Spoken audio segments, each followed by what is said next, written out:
안녕하세요. 매일은 아니지만 자주 듣고 있는 애청자 중 한 명입니다. 날씨가 덥더니 어느새 가을이 와서 하늘이 너무 예쁜 요즘이죠. 하늘 보셨어요? 올려다보는 하늘과 높은 곳에서 보는 하늘은 느낌 자체가 다르더라고요. 날이 좋아 가족들과 등산을 하러 갔는데 올라가는 건 힘들었지만 정상에 서니 그 해방감이 이루 말할 수가 없었습니다. 그러면서 제가 살아온 지난 날들이 떠올랐어요. 누구에게나 각자만의 힘듦이 있고 사연이 있는 거지만 사람 마음 변하는 건 한순간이더군요. 물론 저도 잘했다고는 할 수 없겠죠. 사람 말은 양쪽 이야기를 다 들어봐야 한다고 하잖아요. 그러니 변호사도 있고 검사도 있는 거고요.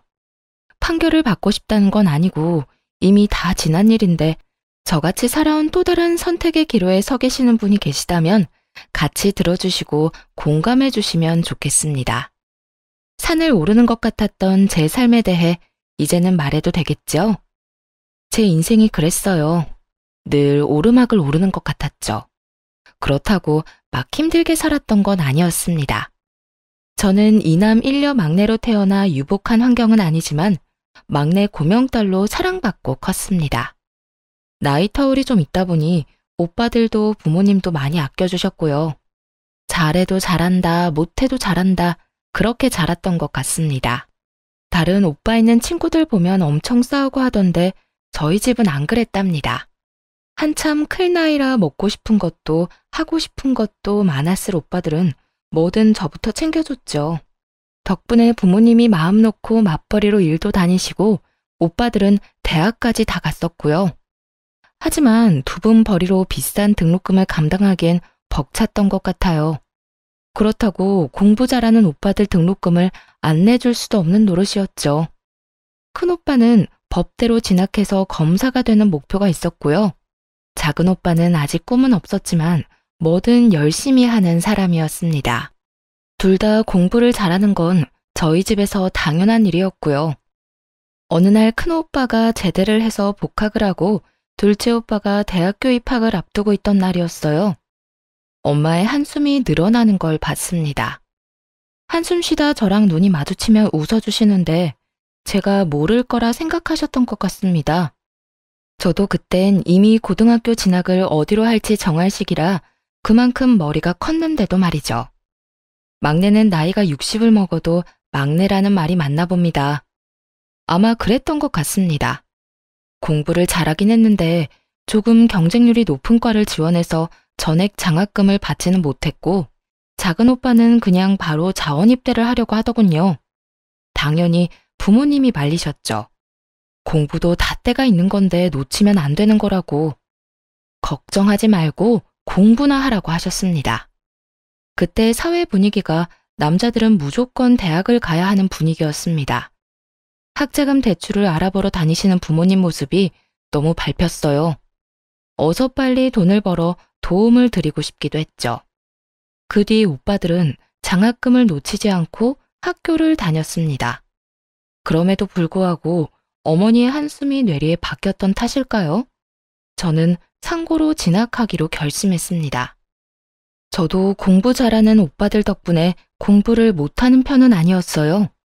나름 학교에서도 상위권이라 선생님들은 당연히 제가 인문계로 진학할 거라고 찰떡같이 믿고 계셨고 아마 부모님도 다른 생각은 안 하셨던 것 같아요. 바쁘신 엄마가 처음으로 학교에 오셔야 했는데 항상 일하시느라 운동회도 못 오시던 분이었거든요. 그게 또 선생님에게 안 좋은 소리를 들으셔서 제 마음이 너무 아팠습니다. 어머니, 공부를 잘하는데 왜 상고를 가려고 하는지 모르겠네요. 집안이 많이 어려우세요? 네? 저희 미정이가 상고를요? 네, 무슨 생각으로 저러는 건지 모르지만 요즘은 여자들도 인문계 가야 대학도 가고 하고 싶은 거 하고 살지 않겠습니까? 좀 설득 좀 해봐 주세요. 미정아, 상고는 왜 가려고 그래? 누가 상고 가라고 했어? 엄마, 나 공부 잘하는 거 알잖아. 오빠들 때문에 이 정도 하는 거지. 인문계는 왜 가는 건데? 대학 가려고 가는 거잖아. 난 대학 안 갈 건데 굳이 인문계 갈 필요가 없잖아. 며칠 동안 오빠들부터 아빠까지 저를 설득하려고 애썼지만 제가 한번 고집 피우면 절대 꺾지 않는다는 걸 모두 잘 알고 있었습니다. 그렇게 저는 상고로 진학했고 장학금을 받으며 다녔어요. 성적도 물론 좋았고요. 덕분에 남들보다 빨리 취업 전선에 뛰어들 수 있었는데 내가 목표로 했던 은행은 근처에도 못 갔지만 말입니다. 이것은 참 세상은 인맥으로 돌아간다고 내정받은 건 저였는데 무슨 연줄이 있는 건지 학교 오는 둥 마는 둥 하는 아이가 선발됐다고 하더군요. 그때 좀 힘들었죠. 세상이 다 밉게 보이고 그래도 어쩌겠어요. 바뀌는 건 없더라는 겁니다. 저는 은행 대신 제법 큰 공장 회계과에 들어가게 되었습니다. 은행도 아니고 뭐 힘들게야 하겠냐고 주판만 두드리고 서류 정리만 잘하면 된다고 들었거든요. 주판이 어떻게 생겼는지 내 책상은 어디 있는지 전 계산은커녕 매일매일 청소만 하다 왔어요. 선배들이 자기 빨래까지 가져다 놓은 것도 분말 없이 빨아야 했고요. 그 시절 따뜻한 물이 나오는 건물이 어디 있었나요? 호텔에서나 나왔겠지. 추운 겨울엔 얼어붙은 손을 호호 불면서 빨래를 해야 했습니다. 집안일이라고는 해본 적이 없었던 저는 손빨래가 그렇게 힘이 들었습니다. 요령이 너무 없었던 거죠. 빨래하고 들어오면 손이 얼어 타자를 칠 수가 없어 사무실 일은 더 못했고 그러다 보면 일 느리다고 구박받고 계속 그런 일상의 도돌이표였습니다. 심부름도 한 번에 시키는 법 없이 다녀오면 다른 사람이 불러서 또 시키고 뭐 그런 식이었답니다. 그러니 일을 제대로 배울 수 있는 환경이 못 되었던 거죠. 요즘 같으면 바로 신고감인데 저희 때는 신고가 어디 있겠습니까? 그냥 다녀야 했습니다. 좀 지나니까 이골이 나기도 하고 오기가 나서 어디 두고 봐라 하는 마음에 제일 먼저 출근해서 청소해놓고 얼어있는 손 녹여서 일하고 선배들이 일 시키기 전에 미리미리 예상해서 다 해놓고 마지막까지 정리 다 하고 퇴근하길 반복했어요. 인생의 암흑기를 말하라고 하면 딱 그때라고 말할 수 있을 정도였습니다. 하지만 어둠이 계속되는 법은 없잖아요. 점점 해가 뜨기 시작했습니다. 그러다 보니 서류 업무도 조금씩 저에게 돌아오더라고요. 아시다시피 전 청소보다는 공부 쪽이 체질에 맞는 사람이라 전 제자리를 찾은 사람 마냥 업무 처리를 거침없이 해나갈 수 있었습니다. 언제 또 청소를 빨래를 시킬까 싶어 얼른 업무를 처리해 나갔죠. 물론 배울 것도 많았지만 크게 실수하는 일 없이 빠른 속도로 처리하다 보니 선배들이 너도 나도 할 것 없이 저에게 일을 주더라고요. 어느새 반대로 선배들이 저에게 일을 맡기기 위해 제 일을 덜어주는 상황이 발생하게 되었고 이런 제가 입소문이 난 건지 비서실로 발령이 나는 일이 벌어졌습니다. 이제 입사한 지 얼마 안 된 제가 비서실까지 가는 건 좀 눈치가 보여 처음엔 가지 않겠다고 했습니다. 사실 제가 가도 되는 곳인지도 알 수 없었고 여기보다 더한 곳이라는 소문에 두려웠거든요. 선배들을 다 제치고 이제 막 20살 갓 넘은 제가 비서실이라니 말이 안 된다 생각했습니다. 월급도 처우도 확연히 달랐기 때문에 서로 가려고 하던 자리였습니다. 그런데 정말 발령이 나버린 겁니다. 제 의사와는 상관없이 발령이 나서 묵묵히 책상을 정리하는데 선배들이 다가오더군요. 해코지할까봐 얼마나 놀랐는지 여자들의 시기 질투 원망이 얼마나 무서운지 직접 느껴본 저는 그저 무서움에 떨어야 했습니다. 그런데 아니었어요. 선배들은 진심으로 절 축하해 주셨어요. 미정아, 여기보다 더 힘들 거야. 열심히 해야 해.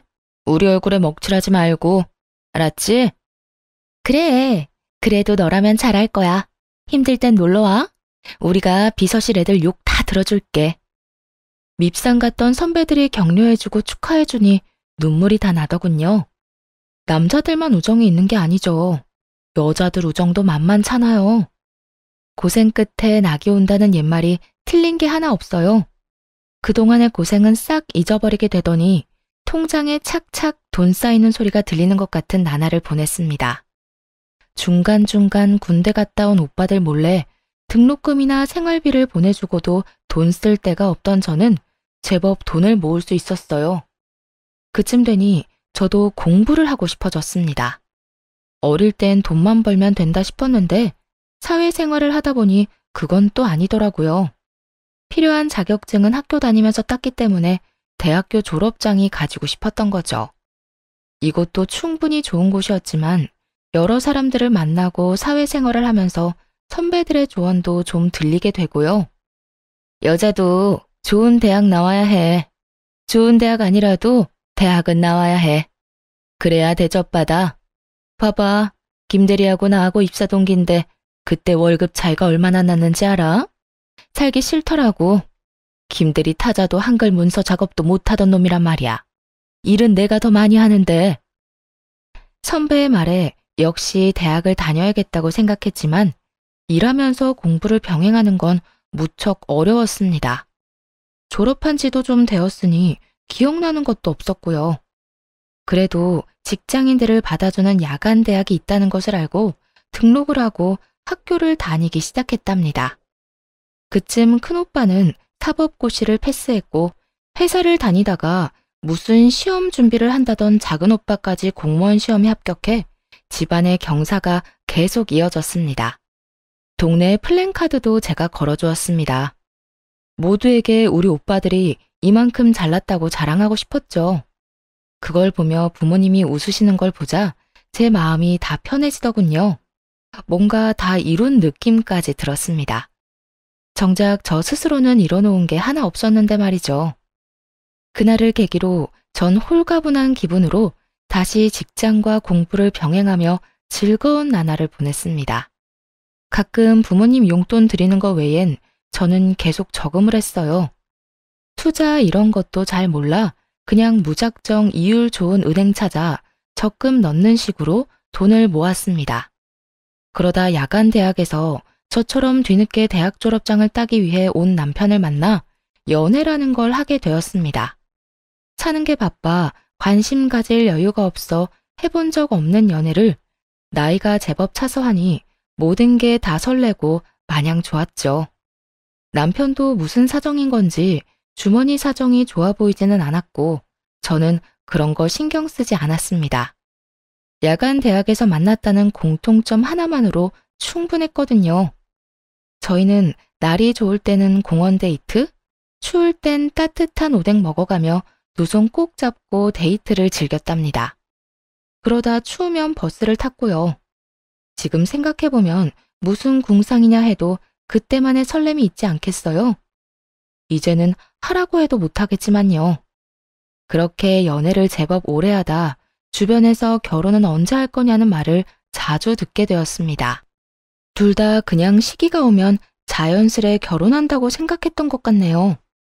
주변 지인들이 연애는 다른 사람이랑 더 하고 결혼은 나중에 해도 되지 않겠냐고 말리기도 했는데 제가 다른 생각은 잘 못하더라고요. 별 남자 있나 싶고 남편이 지금 저에겐 충분히 좋은 사람이었습니다.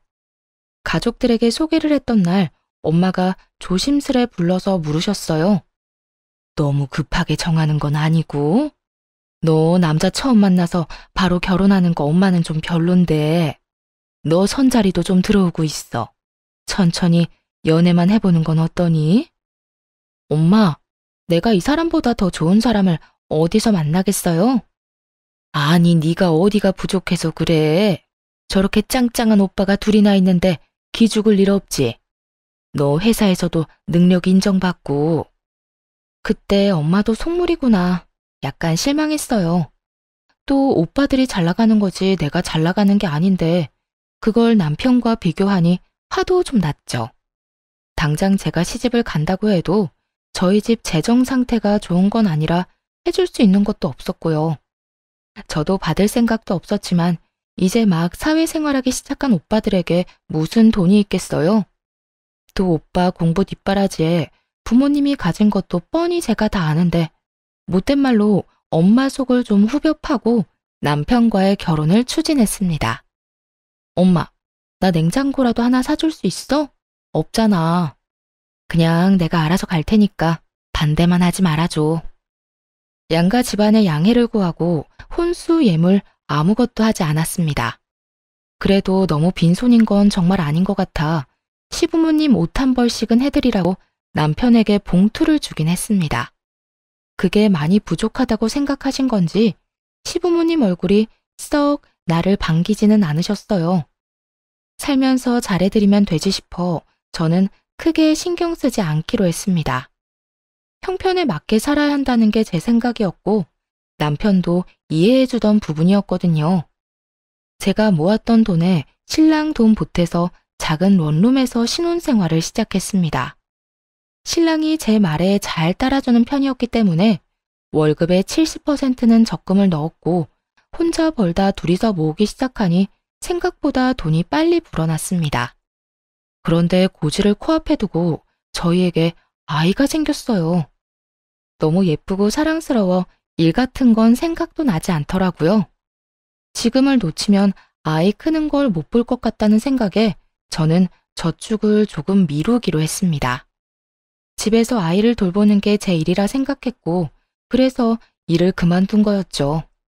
저희 부모님도 소소하게 일을 하고 계셨고 시부모님들도 마찬가지셨어요.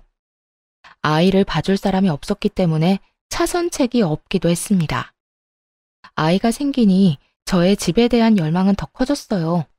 아이가 크면 자기 방은 하나 줘야 하지 않겠나 하는 마음에 더 악착같이 아끼며 어떻게 보면 궁상맞게 살았던 것도 같습니다.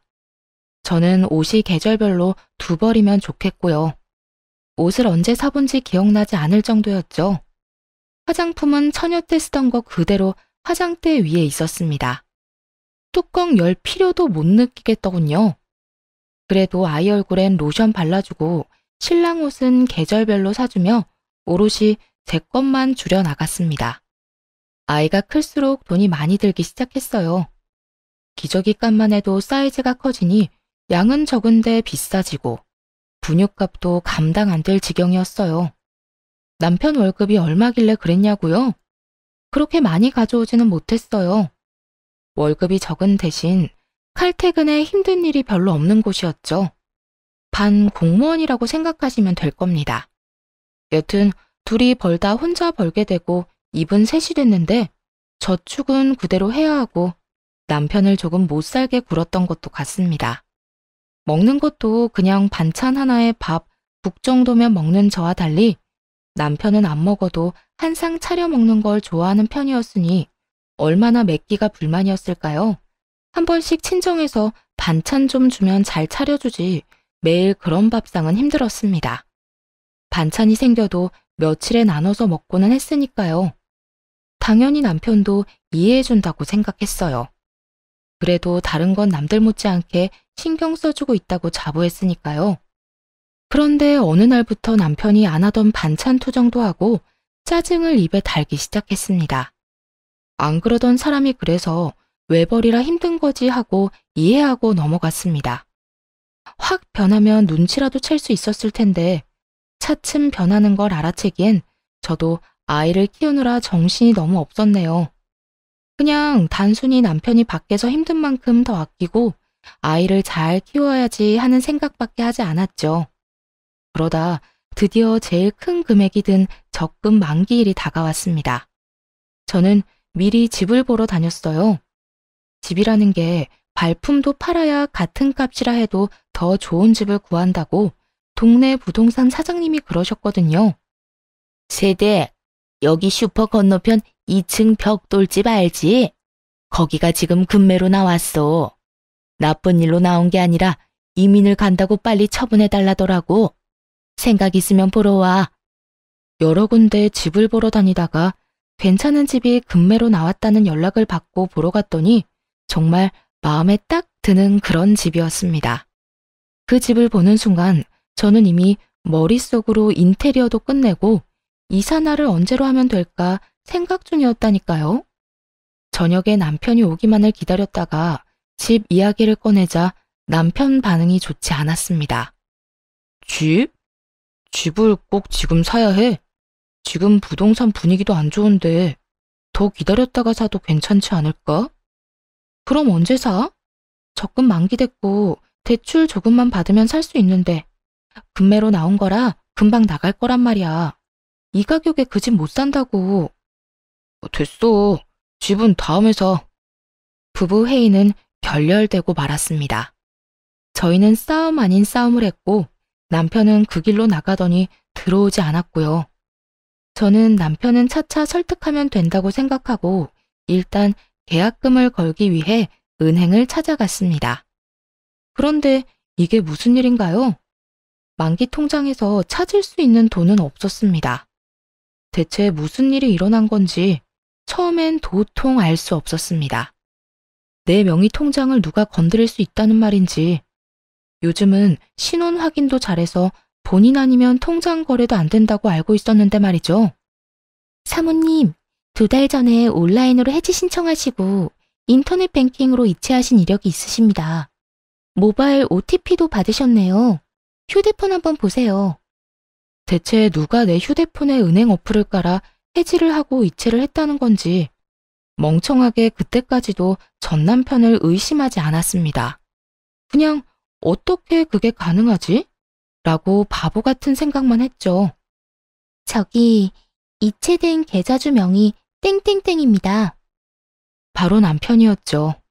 하늘이 무너지는 것 같았습니다. 돈을 떠나서 믿었던 사람에게 배신당한 느낌에 정신을 차릴 수가 없었습니다. 남편은 내가 모를 거라 생각했던 걸까, 내가 그렇게 바보 같았나 싶었습니다. 몰라서 안 한 게 아니라 돈 거래를 할 일이 없어 인터넷 뱅킹도 일부러 깔아두지 않았는데 이게 독이 될 줄이야 누가 알았겠어요. 은행에서 돌아오는 길이 천리말리길 같았습니다. 유치원을 다녀온 아이를 보자 덜컥 눈물부터 나더군요. 자기 방에다 예쁜 침대하고 책상을 갖고 싶어 했는데 엄마가 금방 해줄게, 조금만 기다려 라는 말에 너무 기뻐하던 아이였는데, 아이를 안고 울고 있는데 남편이 들어왔습니다. 저희는 처음으로 아이 앞에서 부부싸움을 했어요. 눈에 불덩이라도 떨어진 건지 아무 생각도 안 나더군요. 당신, 얘기 좀 해. 오늘 적금 찾으러 갔다 왔어. 근데 돈이 없더라? 나 빈 통장만 들고 되돌아왔다고. 1,000만 원도 아니고 억 단위 돈을 어디다 썼어? 왜 말도 없이 뺀 거야? 걱정하지 마. 투자 좀 했어. 당신 창기 알지? 그 친구 사업 대박 나서 이번에 확장하는 건데 거기 투자한 거야. 곧 100배로 불려줄게. 더 크고 좋은 집으로 이사 가자. 알겠지? 100배라는 말을 믿을 수 있어? 그러다 잘못되면 투자 아무나 하는 거 아니야. 아무나? 내가 아무나야? 막말로 그 돈 내 월급도 들어갔잖아. 공동재산인데 내가 쓰면 안 되는 거야? 그 말이 아니고 상의를 먼저 하고 했어야지. 그렇게 마음대로 써버리면 그러다 잘못되면 나한테 뭐라고 하려고 그랬던 건데? 잘못될 일 없어. 창기가 그럴 일 없다고 했어. 확실하다고 했다고. 당신이 집에서 살림만 해서 사회 돌아가는 걸 몰라서 그래. 신재생 에너지가 뭔지는 알아? 모르잖아. 모르면 그냥 가만히 있어. 초조한 나날을 보내다 결국 사단이 나고야 말았습니다. 남편은 공황장애가 온 사람처럼 불안해하며 이상한 증상을 보이더니 회사도 가지 않는 것 같았습니다. 그러다 어느 날 통화를 하더니 욕을 하고는 폰을 집어 던지더군요. 느낌이 왔죠. 아, 잘못됐구나. 100배 넘는 수익이라니요. 그건 다단계였습니다. 처음엔 수익이 통장에 짱짱하게 찍혀 사람 속이기 딱 좋죠. 그걸 보고 창기라는 남편 친구가 속아서 시작을 하고 친구를 찰떡같이 믿은 남편은 제대로 알아보지도 않고 투자를 한 거였죠. 공중에서 돈다발이라도 뿌려봤으면 덜 억울했을지도 모릅니다. 한참 오르막을 오르다 정상에 다 왔다 했더니 더 가파른 길이 나타난 겁니다. 아니, 절벽이 나타난 거죠. 남편은 몇 날 며칠 술만 마셨어요. 저러다 급성 간경화로 죽는 건 아닐까 걱정될 정도였습니다. 미우나 고우나 제 남편 아니겠어요? 저는 다시 시작한다는 기분으로 남편을 다독였어요. 다시는 이러지 마. 사라진 돈, 그냥 없었던 돈이라 생각하고 다시 모으자. 그러니 정신 좀 차리고 당분간 집에서 좀 쉬어. 남편도 면목이 없었던 건지 조용히 받아들이더군요. 이미 회사에서도 잘린 상태였고 일할 의지도 없어 보여 제가 일자리를 알아볼 수밖에 없었습니다. 돈복은 없어도 일복은 있는지 마침 연락해본 직장 선배에게서 자리가 났다는 소식을 듣게 되었죠. 몇 년의 공백이 있었지만 저를 기억하고 있는 분들은 많았어요. 복귀한다고 하니 반겨주셔서 너무 감사했습니다. 그렇게 저는 남편 대신 한 가정의 가장이 되는 길을 택했어요. 남편이 그렇게 되기 전만 해도 성실히 일해온 건 분명한 사실이니까요. 남편에게도 휴가를 주는 거였죠. 그런데 남편은 저에게 받는 용돈이 아무래도 부족했던 건지 저 몰래 오빠들을 찾아가거나 친정엄마를 찾아가서 손을 벌리는 한심한 사람이 되어버렸습니다. 하지만 모른 척 기다렸어요. 전 아이 아빠를 믿었거든요. 다시 일어설 거라고. 외벌이는 힘들었지만 역시 직장 생활은 저의 삶에 활기를 불러일으켜 주었습니다. 힘든 일은 금방 잊어버리게 되더군요. 그러다 친정엄마가 점심때 회사로 찾아오셨어요. 경희 아줌마 알지? 저번에 그 아줌마 따라 경매에 가봤거든. 다들 하나씩 적어내길래 그냥 한번 적어냈는데 내가 낙찰받았지 뭐냐? 무려 서울에 있는 50평대 아파트였습니다. 무슨 사연으로 경매에 나온 건지 모르지만 엄마가 낙찰받은 가격도 그렇게 낮은 금액도 아니었죠. 저에게 돈을 달라고 오신 건가? 드릴 돈이 없는데 괜한 걱정부터 들었습니다. 저희 집이 이렇게 된 걸 엄마는 모르셨거든요. 엄마가 돈이 어디 있어서. 응, 네 오빠들도 일하니까 돈 금방 모이더라. 내 새끼들이 다 착하지 않냐? 너도 그렇고 벌어서 나 갖다 주잖아. 이 나이 먹고 이제 돈 쓸 데도 없고 해서 그냥 한번 해본 건데 그네한테 물어보니 괜찮은 거라고 낙찰받으라 해서 받았어. 그리고 너 시집 갈 때 집에 돈이 너무 없어서 아무것도 못 해준 거 엄마가 마음이 안 좋았는데 그래서 말이야. 이거 너 해라. 엄마. 네가 그동안 하고 싶은 거 못하고 모은 돈 다 우리한테 쓴 거 알아. 그거의 10분의 1도 안 되겠지만 이거라도 해서 시댁에서 어깨 펴고 살으렴. 엄마가 그렇게 말하는 이유가 있었어요. 사실 무슨 피해의식인지 없이 살수록 없는 사람을 더 업신여긴다는 거 여러분은 느껴본 적 있나요? 전 우리 남편 집을 보면서 그걸 딱 느꼈습니다. 그래서 결혼할 때 혼수나 예물을 무리해서 해가나 봅니다. 제가 너무 아무것도 없이 시집을 가다 보니 남편 집에서 은근히 저희 집을 무시하긴 했거든요. 굳이 비교를 하자면 저희 친정이 훨씬 나은 집이었는데 많은 무시를 당한 게 사실이었습니다. 엄마는 다 알고 계셨나 봐요. 임신하며 공부도 중단해 결국 졸업장은 따지도 못했으니 난 고졸이고 남편은 졸업장을 따서 대졸이었죠. 그런 걸로도 사람을 무시하더라고요. 당신 아들이 돈 날려먹은 건 신경도 안 쓰고 오빠들은? 오빠들도 결혼할 때 필요하잖아. 오빠나 주지 왜 나를 줘? 그네가 돈 보탰어. 너 주라고 먼저 얘기하더라. 너한테 투자해야 내가 늙어서 편할 거래. 너무 감동해서 눈물이 앞을 가리더군요. 이사갈 준비에 마음이 들떠 있을 때였어요. 남편에게 서프라이즈로 놀래켜줄 마음으로 아무 말 안 했고요. 30평도 크다 했는데 50평이라니. 생각지도 못한 평수에 아이방 하나, 부부방 하나, 손님방 하나 해도 방이 남아돌고 시부모님을 모실까 생각 중이었는데 남편이 갑자기 이혼을 하자며 이혼 서류를 내밀더군요. 당신 같은 짠순이랑 사는 거 이제 더는 못 해먹겠어. 여자가 어디 꾸미는 구석이라도 있어야 예쁘게 봐주기라도 하지. 화장은 하고 다녀? 회사에서 그러고 다니면 안 잘려? 그 옷은 유니폼이야? 맨날 똑같은 옷 입고 나가고. 당신 무슨 소리야? 갑자기 왜 그래? 말 나온 김에 그냥 정리하자. 나 만나는 사람 있어. 애는 네가 데려가. 내가 혼자 벌어서 그동안 고생한 거 알지? 나도 더 늦기 전에 남들처럼 살아보고 싶다. 그러니까 그냥 이혼하자. 갑자기 왜 이러는지 모르겠어. 무슨 일 있어? 막말로 네가 우리 집에 잘하기를 했냐? 나한테 해준 게 뭐 있어? 맨날 돈돈거리며 통장이나 끼고 살았지. 나한테 관심이나 있었어? 여보, 그거야. 우리 잘 살아보려고 집 한 채 가지고 있으면 당신도 부담 줄고 집 담보 잡아서 사업이라도 할 수 있는 건데 그러려고 아둥바둥한 걸 그렇게 말하면 난 어떡하라고. 그러니까 난 이제 그런 거 신물이 나니까 너 혼자 하라고. 아니면 마음 맞는 사람 찾아서 둘이 해보던지. 같이 고생해서 왜 그래. 며칠 전에 엄마가 서울에 50평대 아파트 경매로 낙찰받아서 나 주셨어.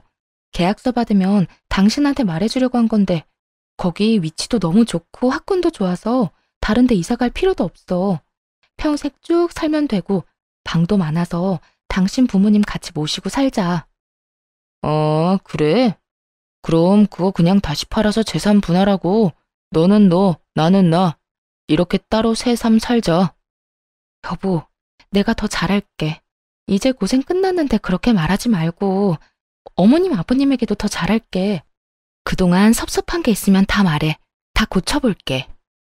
하지만 남편은 막무가내였어요. 어떤 말을 해도 들어주지 않았고 저는 시부모님을 찾아갔죠. 좀 말려달라고 말이죠. 하지만 오히려 시부모님이 빨리 도장 안 찍어주냐며 저를 나무라셨어요. 어여 도장이나 찍어줘라. 각자 갈 길이 다르면 놔주는 것도 서로를 위해 좋은 거야. 너도 너랑 끝맞는 사람 만나서 새 살림 차리면 되지 않겠니? 네? 어머니, 그게 무슨 말씀이세요? 네가 뭘 우리 집에 시집와서 기여한 게 있니? 그냥 혼인신고만 하고 산 거 나 좀 부끄러웠다.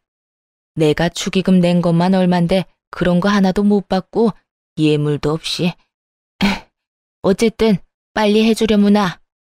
어머니, 그 일 진짜 여자 생겨서 그러는 거예요? 믿을 수가 없어요. 바람 핀 건 아니고 그냥 우리 애를 좋다고 쫓아다니는 여자가 하나 있어. 그 여자 집안이 좀 괜찮아 보이긴 하는구나. 제가 뭘 그렇게 잘못한 걸까 한참을 생각했습니다. 막말로 남편의 뭐가 좋다고 집안 좋은 여자가 따른다는 말인지 그것조차 위험하게 들렸습니다. 저는 그렇게 미움받을 짓 한 거 없고 그저 잘 살아보려고 할 수 있는 만큼 잘해드리려 했는데 그게 성에 안 차셨던가 봅니다. 저는 진심으로 슬펐습니다. 수년간의 결혼 생활을 부정당한 기분에 우울하기까지 했어요. 며칠을 이혼을 한 해 못 한 해 실랑이를 하다가 아이는 제가 데려가는 대신 양육비는 줄 수 없다고 하는 말에 또 며칠 실랑이가 이어졌습니다. 양육비를 원하면 자기가 아이를 키울 테니 저더러 양육비를 달라고 하더군요. 저 모습에 어느 엄마가 아이를 맡기겠습니까? 저는 이혼을 해줄 테니 그럼 아이만 데려가겠다고 합의를 했습니다. 결국 여전히 마음을 추스리지 못하고 끌려가듯 법원에 갔습니다. 저는 큰오빠와 함께 남편은 시어머니와 함께였죠. 힘겹게 서류를 제출하는데 남편이 제가 모르는 서류를 하나 더 제출하더군요. 뭐냐고 물으니 당당하게 재산분할 신청서라고 합니다. 재산이라니, 저희는 재산이라고는 아시다시피 남편이 날려먹었던 적금이 다였는데 말이죠. 우리한테 무슨 재산이 있다고 그런 서류를 내? 지금 사는 집 전세금? 그거 반반하면 되는 거 아니야? 굳이 이런 거 낼 필요 없이. 또 50평 아파트 장모가 준 거 있잖아. 그건 왜 빠뜨려? 날 아주 호구로 하는구만. 아니, 그건 엄마가 나한테 준 거지 당신 건 아니잖아. 당황해서 아무 말 못하고 있자 큰오빠가 나서서 증여재산에 대해 차분하게 설명해 주었습니다. 자네 그때 내 동생 데려갈 때 뭐라고 했어? 손에 무릎 묻혀도 마음만은 보듬고 살겠다고 했잖아. 이게 뭐야? 그리고 증여재산은 재산 분할에 해당이 안 되는 거 모르나? 모르면 변호사한테 물어보던가. 뭐? 그 아파트가 재산 분할에 해당 안 된다고? 나 그거 믿고 너 만나는 애인이랑 그거 팔아서 새 살림 차리라고 한 건데. 뭐야, 엄마. 엄마가 그냥 이혼하면 된다고 했잖아. 나 그럼 돈 한 푼도 못 받는 거야? 아유, 잘 좀 알아보지. 어떡하면 좋니? 너 가게 하나 해주면 새아가한테 아파트는 우리가 해준다고 했는데. 진짜? 엄마가 책임져요. 난 몰라. 잘못되면 다 엄마 탓이야. 지금껏 보고 살아온 사람이 맞는 건지 완전 다른 사람을 보는 것 같았습니다. 무엇에 홀려도 단단히 홀렸던 게 아닐까 했죠. 저런 사람을 남편이라고 받들고 살다니 제 자신이 한심하기 이루 말할 수 없었죠. 순식간에 콩깍지가 벗겨졌는지 정남이가 뚝 떨어졌습니다. 이혼 서류 제출만으로는 이혼이 바로 되지는 않더군요. 이혼되기까지는 꽤 긴 시간이 필요했습니다. 조정기간 이런 것도 필요했고요. 먼저 이혼을 요구한 남편은 아파트가 재산 분할이 안 된다고 하자 말을 바꿨습니다. 하지만 제가 이제 같이 살 마음이 없어진 지 오래였고요. 제가 끝까지 이혼하겠다 하니 갑자기 그럼 아이는 자기가 키우겠다 하더군요. 언제는 나보고 데려가라고 하더니 웃음밖에 안 나왔습니다. 결국 큰오빠의 도움으로 양육권도 제가 받아오고 양육비도 매달 50만 원씩 보내주는 걸로 이혼은 정리가 되었습니다. 엄마가 낙찰받아줬던 아파트는 딸과 둘이 살기엔 넓었기에 친정 부모님과 함께 살기로 했습니다. 저는 덕분에 멈췄던 공부도 다시 시작했고요. 다 엄마가 잘 봐주셔서 가능한 일이었습니다. 참 감사한 일이죠. 그 뒤로 전 남편은 어떻게 됐냐고요? 말도 마세요. 딱 1년 지나고 제가 사는 아파트로 찾아왔는데 1년 만에 보니 감회가 새롭고 그럴 줄 알았는데 지난번에 정남이 떨어진 거에 뭐 더 떨어질 게 있다고 완전히 사람으로 안 보이게 되었습니다. 여보, 우리 다시 합치자. 애도 아빠가 필요하잖아. 나 그 여자랑은 애초에 헤어졌어. 그때 잠깐 꼬셔서 넘어갔던 것뿐이야. 난 자기밖에 없는 거 잘 알잖아. 정말 한심해서 말도 안 나오더라고요. 말을 안 하고 있으니 내가 허락했다는 뜻으로 받아들인 건지 슬금슬금 안으로 들어오려는 거 체인을 딱 걸어 잠그고 소리쳤습니다. 누구신데 남의 집에 와서 이러세요? 잘못 찾아오신 거면 그냥 가시고요. 여보, 왜 이래? 자꾸 헛소리 하시면 경찰에 신고할 거고 아파트 CCTV 영상 따서 입구에 붙여놓을 거예요. 잡상인 출입이 잦으니 조심하라고. 잡상인? 잡상인. 어서 안 꺼져? 당장 꺼지라고. 제가 큰 소리를 내니 처음 보는 모습에 놀라서 달아나는데 신발이 벗겨져도 모르고 열심히 도망가는 모습이라니 혼자 봐서 아쉬울 정도였답니다. 그렇게 쪽을 당했으니 다시는 오지 않을 거라 생각했는데 방심했던 게 있었습니다. 딸아이 학교를 찾아간 거였어요. 이제는 초등학생이 된 딸은 아무래도 아빠를 보니 좋았나 봅니다. 딸이 처음 보는 인형을 집으로 들고 들어와 물으니 아빠가 줬다고 말하는 거 있죠? 이 사람이 아이를 꼬시려고 작정을 했구나 싶었죠. 저는 바로 큰오빠에게 사정을 얘기하고 접근 금지 신청을 부탁했어요. 딸에게도 아빠를 보면 따라가면 안 된다고 신신당부했고요. 이대로는 안 되겠다 싶어 고민을 하다 전 남편의 부모님을 찾아갔어요. 다시는 보고 싶지 않은 사람들이지만 별판을 지어야겠다고 생각했죠. 전 시부모는 작은 테이블 몇 개 놓고 동네 치킨집을 하고 있었는데 제가 간 날 딱 봐도 고등학생으로 보이는 아이들에게 술을 팔고 있었습니다. 핸드폰 동영상 줌 기능을 활용해 증거 영상을 깔끔하게 찍어 전 시모에게 내밀었죠. 이 친구들 학생인 거 알고 술 파시는 거죠? 이거 제가 시청에 넣으면 영업정지 당하는 건 아실 테니까 긴 말 안 할게요. 딸아이 근처에 얼씬도 하지 말라고 해주세요. 아니면 사람 심어서 계속 사진 찍어서 신고할 테니까. 아니야. 저 청년들 학교 안 다녀. 학교 안 다니면 미성년자 아닌 줄 아세요? 좀 알고 장사하세요. 저처럼 몰라서 뒤통수 맞지 마시고요. 설마 그럴 리가? 아니야. 민증 검사는 하셨나요? 안 하셨죠? 정상 참작도 안 되겠네요. 아이고, 이 나쁜 년. 무슨 심보로 그러는 거야?